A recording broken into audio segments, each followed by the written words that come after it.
Transparency international की rating में Bangladesh way up on corruption against Pakistan. देखिए मतलब करप्शन गुड, not good.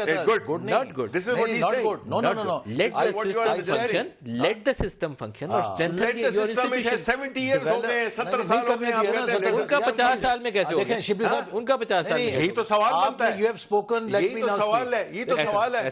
70 साल हो गए, आप कहते हैं should give it time। वजीर नामा ना बनाए थे। देखिए बात यह है कि अभी मोअज़्ज़ज़ वजीर ने दावा किया कि 1 लाख जॉबें देंगे इंशाल्लाह। इनके एक वजीर आज से 1 साल पहले कह चुके थे कि 6 महीने में इतनी जॉब्स होंगी कि पाकिस्तान में जॉब्स होंगी, लेने वाला कोई नहीं होगा। हम वो भी ऐलान सुन चुके हैं। तो ये हमें एमको की जन्नत में ना रखें। इस वक्त सूरत हाल ये है कि बदतरीन पाकिस्तान में इकोनॉमिक क्राइसिस में फेंक दिया है। महंगाई है, बेरोजगारी है, 2 करोड़ से ज्यादा लोग सतह गुर्बत से नीचे चले गए। अब ये कहते हैं जी एक्सपोर्ट क्यों नहीं बढ़ती। वियतनाम की मिसाल दी, वियतनाम में क्यों एक्सपोर्ट बढ़ी है? इसलिए कि आज उनके पास फॉरेन डायरेक्ट इन्वेस्टमेंट $30 बिलियन की है।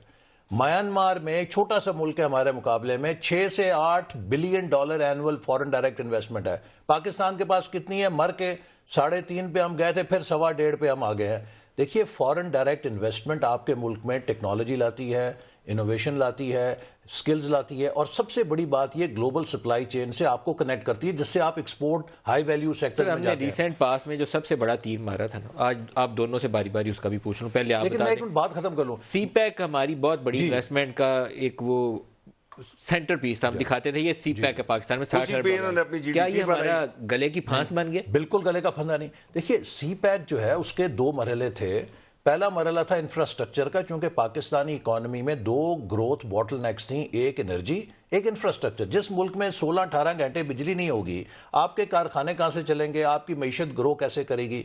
तो पहले मरहले में हमने ये दोनों बॉटलनेक्स दूर की, इंफ्रास्ट्रक्चर ठीक किया, कनेक्टिविटी चाइना से बनाई, इसके साथ एनर्जी लाए।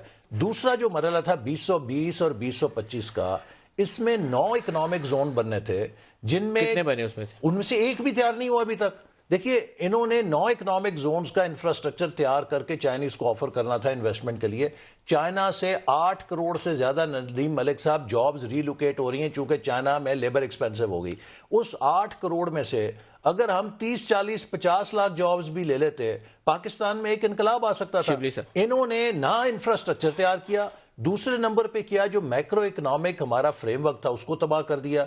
जिस मुल्क में हर रोज रुपया लुढ़क रहा हो, वहां कौन सा फॉरेन इन्वेस्टर आएगा? जिस मुल्क में आप इन्फ्लेशन को 11-12% पे ले जाएं, उसकी ग्रोथ क्रैश कर दें, वहां पे किस तरह इन्वेस्टमेंट आएगी?